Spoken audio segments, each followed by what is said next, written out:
What is going on, Nuggets Nation NBA fans? My name is Tom Leuthner. Welcome back to Nuggets Today, presented by FanArch.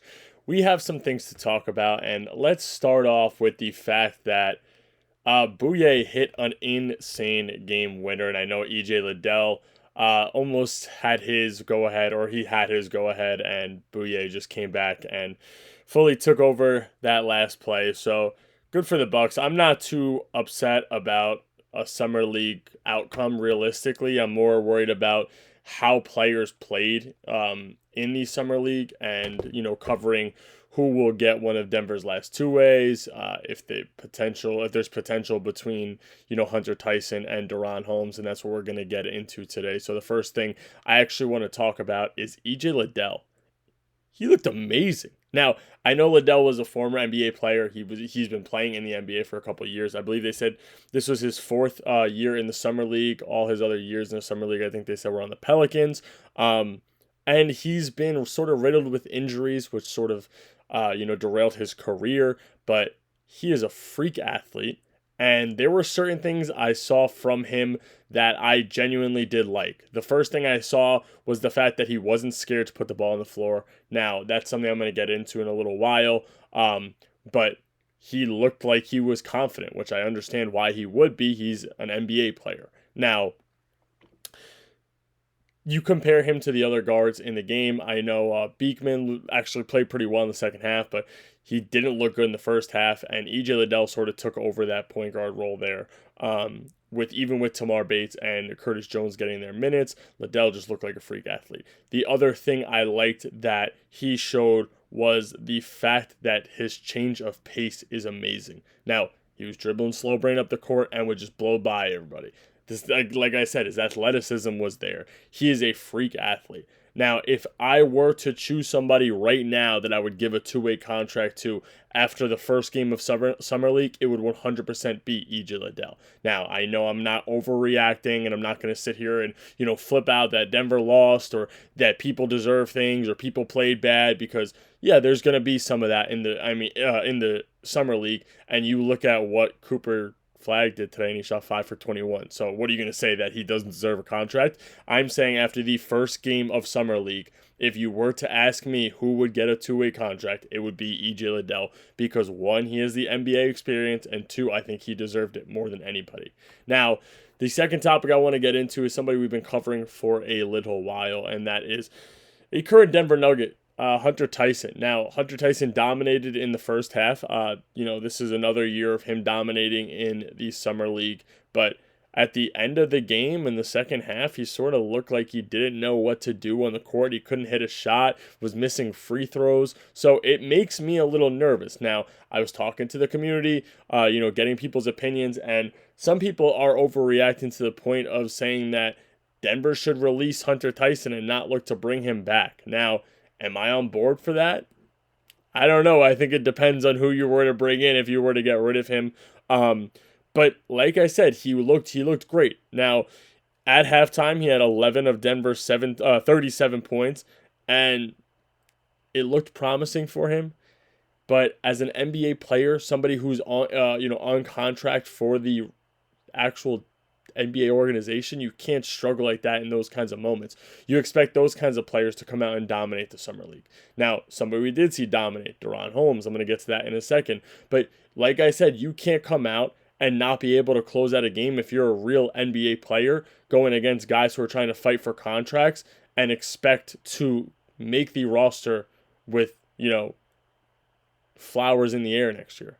I think that Denver should look into, if there is potential in bringing somebody else in, maybe look into it, but let's see what happens the next game. Like I said, I'm not going to overreact right now, but it sort of shocked me that he couldn't close out a game, especially being a real NBA player. Now, like I said, some people that actually look good, Deron Holmes. Now, there's a lot to talk about with Deron. So we'll start off with the fact that he officially started at the power forward position, and we did see some of him at the 5, which is such a good thing to see.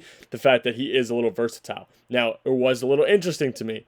He was playing, I guess not necessarily playing the 1 in the second half, but he was definitely bringing the ball up. So I think they were trying to see what his maximum potential is when it comes to him putting the ball on the floor. And he didn't play that bad when it came to actually bringing the ball up. He didn't look nervous, which is, something I'm going to hop into in a second.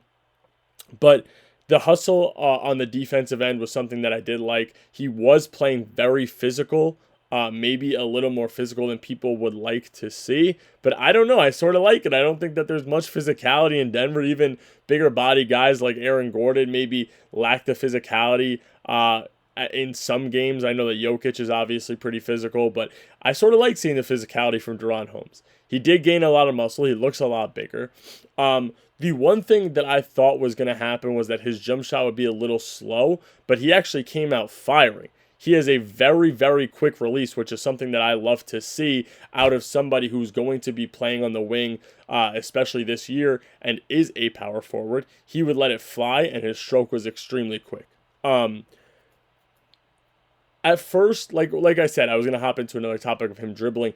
At first, he looked a little hesitant and scared to put the ball on the floor in the first half. And during the second half, I'm sure he just got more comfortable with the game and the pace, and he was putting the ball on the floor a lot more. He was getting to the rack. He was able to finish blowing by defenders. I know he had a hook here.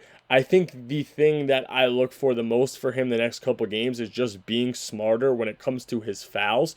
Like I said, he was able to shoot. He was letting the threes fly, and he was able to put the ball on the floor. He was able to rebound. He had a nice swat in transition off the backboard. So I do think that the potential is there for DeRon to be a legitimate rotational player for Denver next year. But I do think that he needs to be smarter when it comes to what fouls he's going to take. Like he had the tech, which I mean, if you look back and you look at something that was stupid that sort of gave them the lead, the tech free throws might have been that. And of course, a game-winning shot that probably shouldn't have hit. But like I said, I'm not stressing the loss too much, but I do like the minutes that I saw from DeRon Holmes today. And the last topic I want to talk about here is sort of a combination of Curtis Jones and Tamar Bates. Now, like I said, I'm not going to overreact. The first half, they both played very, very mid. I wouldn't say it was great, but it wasn't terrible, but it definitely wasn't good. So I was sort of overreacting in the community, talking to them. I was saying that I don't think either of them are ready, but I do think that they're both going to need a little more time and a little more work. Now, Curtis Jones is somebody who's supposed to be able to let the ball fly. That's something I've covered in the past, especially recently, and I was super excited for him because he was letting the ball fly from 5 feet behind the three-point line in college, and I didn't see much of that today. Now, he did get to the bucket a couple times. He got his points in the paint or right outside the paint, and he did hit a few threes here and there, but nothing that was super special to me that really stood out and made me, say like, wow, this kid's that good at shooting. But I'm not going to, like I said, I'm going to continue saying I'm not overreacting, just what I saw today. And the same thing with Tamar Bates. Now, Tamar Bates got his shots, the shots that he wanted, the mid-range jumpers. He was okay defensively, but he did hustle. And like I said, the second half of the game, both of them started turning up and taking over a little bit. But if you want to be on an NBA roster, I feel like you can't start that slow. And I know Denver, at times started like as a slow team throughout the playoffs and regular season. But I think that, like I said, they need a little bit more time. I'm not going to overreact and stress it right now. I'm going to see what they have for the rest of Summer League. And if I think they deserve to be on the team or not. I know that I don't have say in the organization, obviously. But that is just what I was able to see. Like I said, neither of them look great, but neither of them look terrible. They were able to take over in the second half. I would love for them in the next few games to be able to do that the entire game. Anyway, that's all I got for you guys today, Nuggets Nation. Make sure to hit that like button, hit that subscribe button, leave a comment, and I will catch you guys next episode.